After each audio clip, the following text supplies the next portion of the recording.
Bueno, Juan, voy a tratar de juntarte algunas preguntas a Juan Briet respecto al trabajo de Reta. Cuando hablas de nitrógeno, la duda es si estás incluyendo el aporte de la fijación biológica y cuánto considerás que es ese aporte. Respecto al azufre, si incluís en la estadística la aplicación de yesos minerales. Y después, respecto al potasio, la pregunta es por qué razón no lo están considerando, pero si lo relevan, ¿cuál sería el dato? Te tiré toda junta, porque si no son muchas. A ver, no. Si no me paro, ahí está. Ahí voy. Bien, gracias Fernanda por tantas cosas. No, la verdad que agradezco las distintas preguntas porque también me dan el pie para explicar. Muchas veces uno no tiene el tiempo para explicar la metodología que hay atrás de cada concepto. Vamos por partes. En principio, el nitrógeno tenía que ver con la fijación biológica. La estamos considerando cuando hablamos de extracción. Lo que hacemos es tomar los modelos de caja negra, que se les llaman, que son utilizados por muchos trabajos de fertilizar, de IMNI. Los coeficientes también coinciden. Consideramos la extracción que se hace y también la fijación biológica, la tomamos al 50% y en los balances se toma en cuenta. Lo que hace a azufre incluía bien, minerales. Las fuentes que consideramos en el relevamiento que se hace cada 2 años son fertilizantes nitrogenados, fosforados. En el caso del azufre tenemos sulfato de calcio, algún PMA azufrado. Y después todos esos fertilizantes tienen hecha la equivalencia a nitrógeno, a fósforo y azufre. Puntualmente en el caso del potasio simplemente no se está considerando, pero porque este es un trabajo que ha ido evolucionando. En el primer relevamiento tampoco teníamos la caracterización para azufre, pero simplemente por objetivos iniciales no se había hecho. En este segundo relevamiento sí se consideró. Y la idea justamente de compartir la investigación que hacemos es esto, que con el aporte de ustedes, que entre todos podamos mejorar. Si mañana podemos tener la caracterización para potasio, simplemente hacer el cálculo y ojalá estemos presentando acá de vuelta ya más completo. Pero es simplemente un tema de la dinámica que tuvo la evolución del trabajo. Bueno, gracias. Fernando, ¿cuáles fueron las principales limitantes que ustedes identificaron en la generación de brechas para cada cultivo?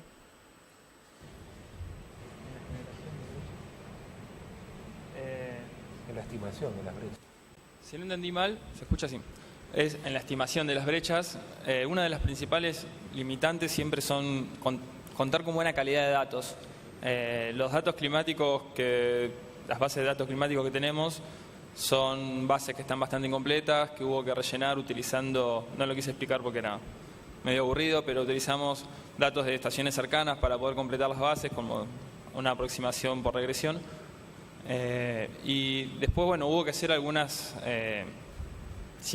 simplificar algunas cosas, como por ejemplo el número de manejos. Estamos estimando utilizando un solo manejo para cada localidad y a veces sabemos que, por ejemplo, es bastante distinto si hacemos maíz temprano, si hacemos maíz tardío, y tuvimos que seleccionar para cada localidad cuál es la fecha de siembra predominante. Esas fueron simplificaciones que tomamos porque si no el trabajo excedía un poco nuestra capacidad de análisis. Bueno, Gabriel, ¿qué factores de la fertilización con nitrógeno, cuando hablan que limitó el potencial, entendés que explica mejor las brechas, la dosis, la eficiencia, el momento, dentro de cuando hablaste del nitrógeno? Creo que está claro en la transparencia, es la dosis, básicamente. Estamos 11,7 veces más nitrógeno en los ensayos de rendimiento potencial que lo que usan en promedio los productores. Después hay otra realidad importante, que en Córdoba tiene mucha implicancia, que es que detrás del argumento tengo problemas operativos, salgo a bolear urea en agosto para un maíz que luego siembra en diciembre. Y es algo complejo de entender porque los problemas operativos cuando se hace un 10% de la superficie con maíz solamente, diría que no existen.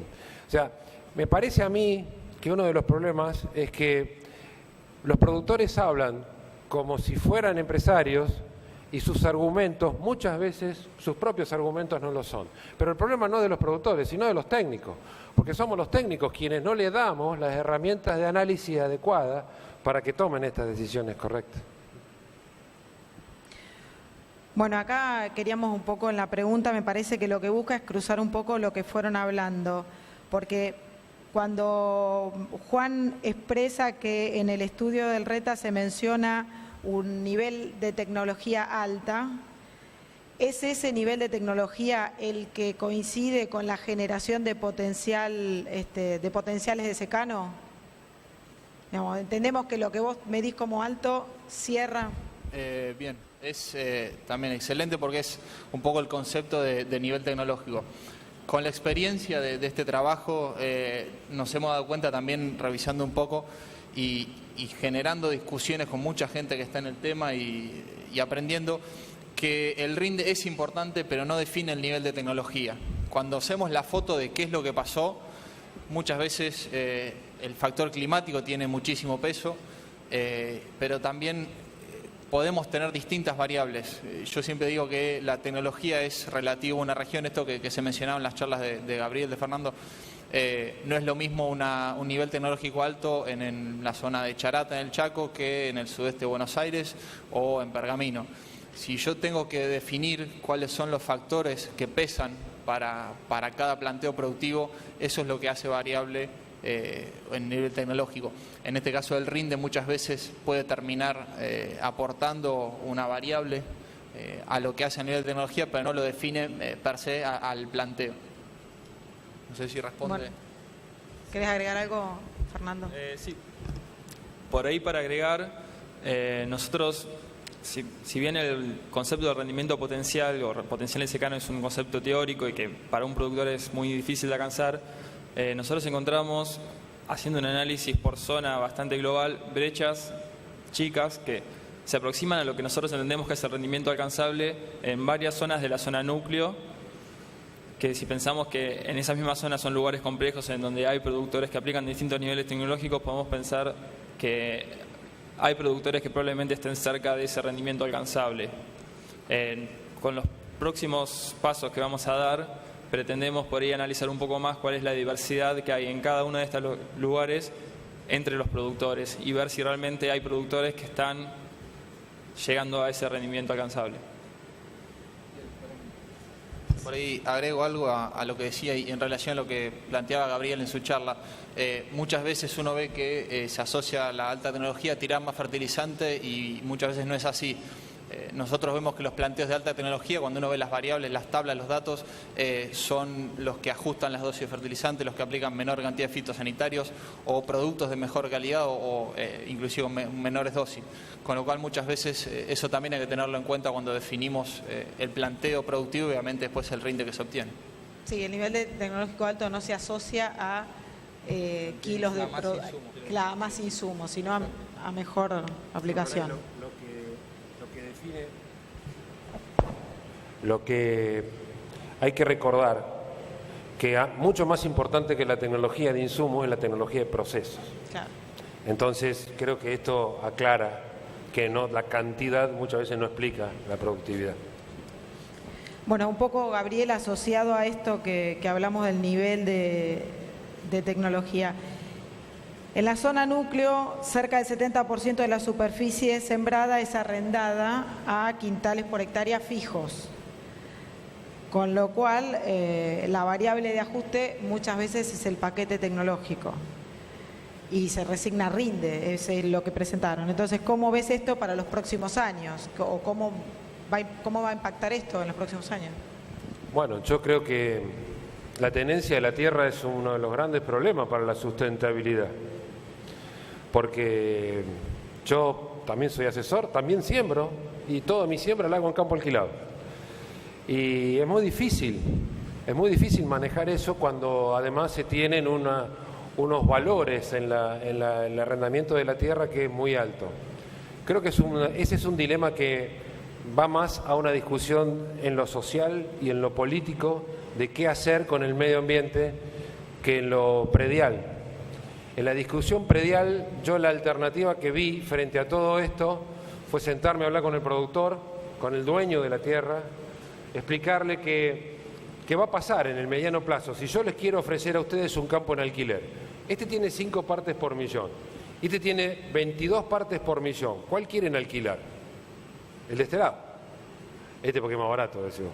Claro, justamente, el hecho de que la calidad del suelo de algún modo se vea o se vaya viendo reflejada en el valor propio de la tierra.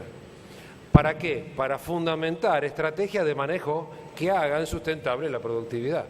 Ahora, en virtud de lo que yo estuve mostrando, fíjense que aún en campo alquilado, hacer nutrición balanceada es más rentable que no hacerla.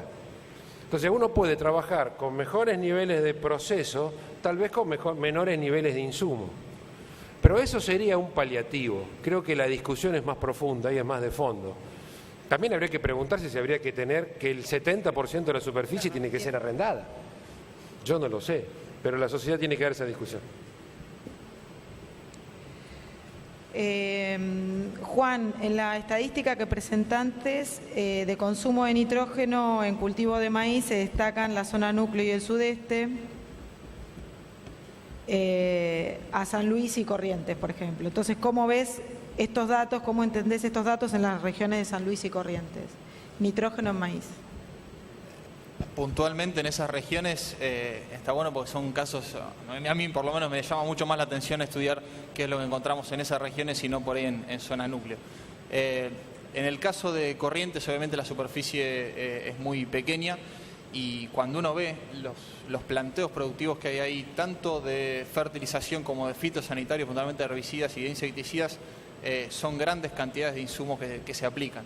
Hay un modelo productivo que se ha instalado hace varios años, que se mantiene y que también el ambiente lleva a trabajar con esos niveles de insumo. En el caso de San Luis, bueno, parte se mostraba antes en las charlas también de Esteban, hay zonas en donde hay grandes diferencias a nivel de producción. Es decir, hay grandes establecimientos con tecnologías de punta que tienen manejos bajo riego, digamos, son focos puntuales de tecnología y también hay zonas en donde esa tecnología disminuye y cambia totalmente. Eso es uno de los puntos que uno tiene que revisar cuando trabaja con promedios regionales. Por eso también siempre nos sirve comparar un poco lo que mostraba Gabriel, digamos, también Fernando, las bajadas a tierra y los ensayos con estos datos regionales. Creo que la interacción entre la información nos ayuda a entender mejor dónde estamos parados y a tomar las mejores decisiones puntualmente para nuestro establecimiento o para la región si es que estamos manejando ya políticas a nivel regional. Bueno, Fernando, a ver, porque esta es un poco general y son preguntas que son recurrentes. En el caso del relevamiento que vos has hecho para este trabajo, que fue importante también a nivel de referentes, ¿a qué se sabe por qué se aplica menos tecnología en ese relevamiento que han hecho? Si tiene que ver con lo cultural, con lo político, con lo económico, ¿a qué lo atribuyen en mayor medida? Algunos se la tenía que hacer. No, al momento de cuando vimos los resultados, obviamente que uno empieza a formular hipótesis y a ver, pensar cuáles pueden llegar a ser las causas. Una de las cosas que encontramos, más que nada para maíz y para trigo, es una alta correlación entre lo que fue la ganancia de rendimiento en los últimos años en cada una de las zonas respecto a la brecha actual.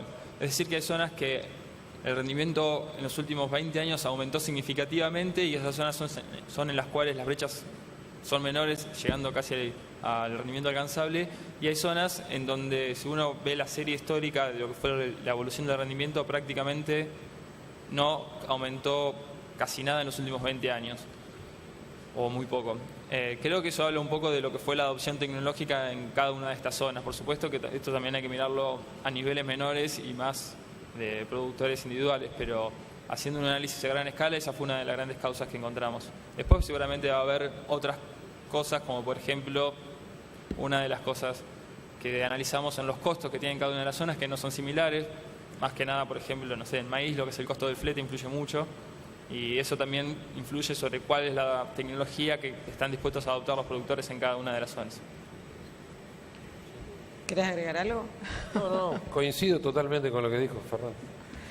Bueno, Gabriel, acá hay dos preguntas sobre fósforo. Una, si podés decirnos el dato de fósforo inicial de los suelos o del fósforo disponible en suelos en la zona de estudio. Y respecto al fósforo también, pone fertilización de fósforo en línea o al voleo antes de la siembra, eficiencia según tipo de suelo. Bueno, ahí hay un poquito de todo. El ensayo de rendimiento potencial es el campo experimental de la universidad que durante 50 años se loteó para hacer vivienda, no se hizo, estuvo 50 años con pasturas naturales. O sea que es un campo fantástico. Por suerte ya lo hemos puesto en línea con lo de los productores, porque hace 15 años que lo estamos trabajando, no lo hemos tratado muy bien, así que ya se parece a uno normal, pero está con 18 partes por millón de fósforo. Por lo tanto, todo el manejo que tratamos de hacer en el campo experimental es a reposición, para tratar de sostener esos niveles. Tenemos bastante más información de la que mostramos y hemos hecho muchos ensayos, sobre todo en agricultura de precisión, de fósforo al voleo y fósforo al momento de la siembra. Va a haber un panel, está Rafael Navile, que vino conmigo y es su tesis de grado, donde justamente evalúa este efecto y hay diferencias importantes. Y para el caso del maíz en Córdoba, las aplicaciones de fertilización al voleo en invierno o en los fin de otoño han dado muy buenos resultados, sobre todo en siembras de maíces tardíos, porque justamente hay tiempo suficiente para que ese fósforo se incorpore. Y muchas veces utilizar dosis de reposición en los campos llevan que sean muy altas para ponerlas a la línea, ¿no? Y haya que dividirla. Entonces se divide. Y el trabajo que hemos hecho con fertilizar en soja, de la cual no hablé porque la soja se defiende sola, yo vine aquí a defender al maíz, es igual que... Martín Díaz ahorita mañana la va a defender un poquito. Bueno, sí, me imagino. Pero para mí la soja es la chica mala. Pero en soja justamente se ve eso, que las aplicaciones divididas, gran cantidad de voleo en el invierno y un tercio en la línea, fueron las que dieron los mejores resultados. Una más para vos, Gabriel. Hablaste de zinc y dice el zinc, la mejor eficiencia, ¿vía foliar o como fertilizante de base?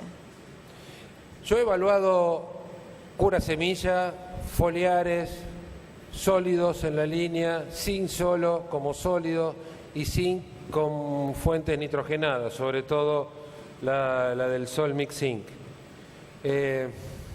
Todas tienen muy buena eficiencia. El problema son los niveles, por un lado la relación de precios, cada uno deberá tener ese rango, y también los niveles iniciales. El nivel crítico de zinc, Hernán Echeverría y Barbieris están ahora justamente compilando información generada por todos los grupos de investigación del país para hacer un artículo con eso. Está muy cerquita a la 1 parte por millón de zinc en el suelo mediante DTPA como extractante. Ahora, un barrido de 80 muestras de zinc del sur de Córdoba da que solo 7 pasan ese nivel, 72 están por debajo. Y hay muchos lugares donde estamos con 0,13, 0,12 partes por millón de zinc. Son niveles extremadamente bajos. Vamos. Nosotros tenemos en Córdoba respuesta a aplicación de zinc en soja, que no es frecuente. Obviamente también tenemos respuesta a aplicación de zinc en trigo. Entonces, lo que me parece es que si uno tiene niveles tan bajos, lo que hay que hacer es poner zinc y sobre todo con alguna fuente que ponga bastante. Si me permiten elegir, posiblemente me vaya para el lado de los sólidos. Pero me parece que hay que integrar tecnologías. Entonces, ¿por qué no usar un cura semilla que le va a poner al lado de la plántula gramos de zinc que no van a ser tóxicos para que esa planta absorba? Por supuesto que conviene. ¿Y por qué no aplicar un foliar si es que no me alcanza a cubrir? Porque todo lo que hemos hecho con, por ejemplo, el SZ de Mosaic mejora el desempeño nutricional del cultivo, pero no lo cubre totalmente. Todo lo que hicimos con Sol Mix Zinc, cuando te pasás de dosis de zinc, empieza a ser fitotóxico. Entonces no habría que descartar al foliar tampoco. Creo que son herramientas que son mutuamente complementarias y que cada técnico deberá de ser como las sincroniza en cada campo en particular. Sí, lo que está claro es que los niveles de zinc Son muy bajos. mostrando la necesidad de Y aplicar. antiguamente no había respuesta en maíces tardíos, ya la tenemos. Y parece ser que los niveles críticos de zinc de los maíces tardíos son mucho más Mayor. altos.